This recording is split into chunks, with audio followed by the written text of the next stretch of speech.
All right, so let's move on to this video, which I thought you'd like. So this is a video, John, from an audio standpoint. Um, this is Coach K, who was, of course, the coach of the men's national basketball team, Coach LeBron and Kobe in '08. More recently, I think in the, 2016 games now? That true? You got nothing for me? Listening?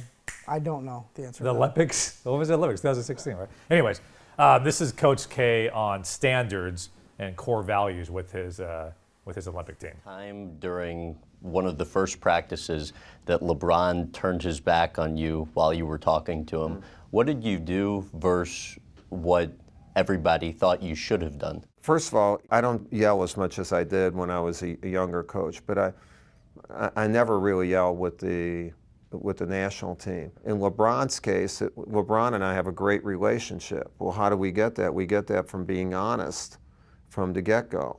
In that particular situation, it was, look at me. We need to have eye-to-eye contact. You know, in my younger days, or if it was someone said, what the hell are you doing? You know, it would be a huge confrontation. And we tried, but they're not accustomed to looking at everybody all the time. And so it actually became one of our standards.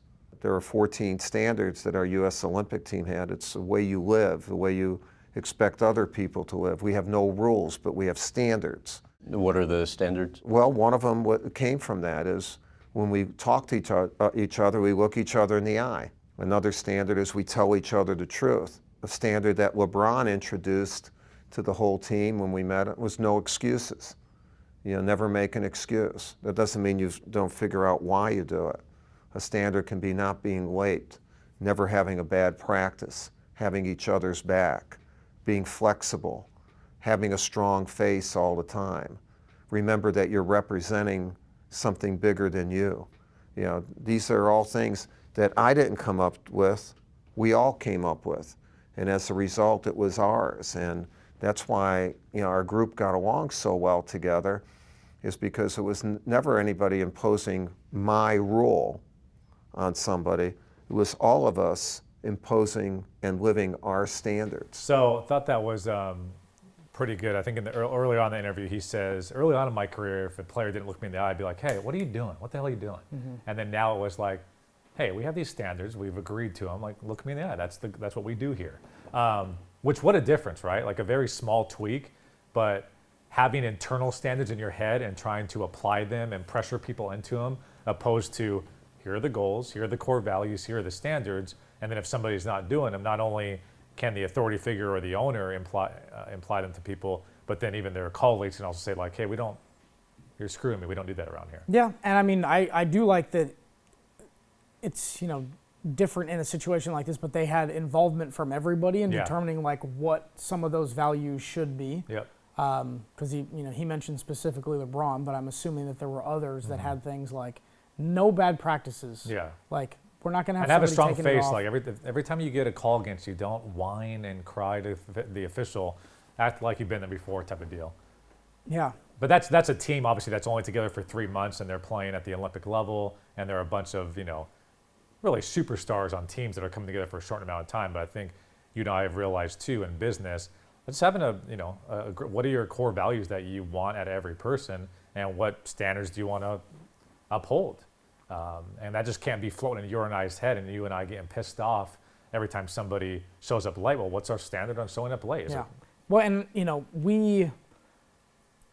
know if we were hard on ourselves, but we're like, why haven't we had these core values before? Yeah. But when we were going through the core values, we were talking about and individuals. to back up, we essentially did a worksheet and a program to decide what we determine our core values to be, that every employee should strive or focus on. So just to further, I guess, solidify what the culture is and what we expect from everybody, what are those core values? But we couldn't have done it year one. No. It wouldn't have worked.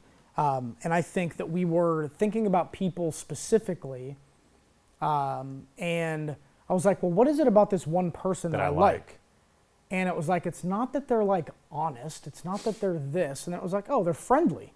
Like, that's the most boiled down way of saying it, and that's a trait about them that I really, really like. So just being friendly, is that a core value? And like, so before having the employees, we wouldn't have known what that was, those core values. And I guess more specific than core values, it was like what we consider a great teammate, what we consider a great employee. Because we never have like talked about this, but I think the reason you and I have worked out so well is like we're good teammates to each other. We're not going to throw each other under the bus. We're not going to screw each other. If I say I'm going to do something, we're going to do it, and we can always count on each other. So that builds a level of trust. So you want to try to, I guess, throw that trust onto colleagues as well. So they trust each other and they trust their superiors and everything like that. But it really, I mean, it's been, even though we didn't have, employees in on the meeting, it was really like, kind of brought out from them. It's like, what do we really love about Vanessa? What do we love about John? What has do we happened love about naturally? Ben? Yeah, like what are those traits about them that are like their best traits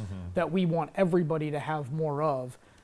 So it kind of felt more about, selecting from all of our great employees and determining the best in everybody. And again, that goes to the, I don't know if it was a little late in our company at the 4-year mark to finally have like a set of core values, but that's something that I learned from a fellow entrepreneur and we applied. And those are the things when it comes to mentorship and business coaches and peer groups that you sort of say like, that's a good idea. We should definitely do that. Should we have done it a year ago? We would have had better success with our employees, maybe not, but it sure is tough to do a quarterly review or a yearly review without any standards to go down and say, let's see if you're hitting them. What I find funny is looking back on our opinion on certain matters at like the 1.5-year mark and 2-year marks and how those have shifted so much where, I'm trying to think of specific examples, but even like we don't want detailed contracts.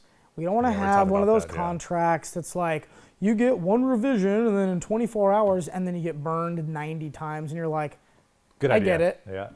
I can see why they did that. And I don't want to have to write anybody But maybe up. year one you have that mentor or that person you can go to like, guys, I know you think it's lame. I know you think it's not good. Trust me. Just put it in the contract so if it ever comes up, you have something to go on to like, all right, whatever, we'll throw it in. We don't agree with you. You're an idiot, but whatever. And then it happens and you actually have a contract that states that, so you don't have to have an awkward conversation about.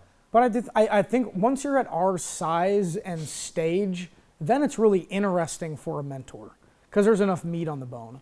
In the first couple years of most companies, unless you're really just like a rocket ship. I don't know. I think we would have had a really solid a mentor for sure. A solid Maybe not mentor a in year coach. 2. I think we would have just avoided a few, not major issues, but just even contract things like that. Like just trust me.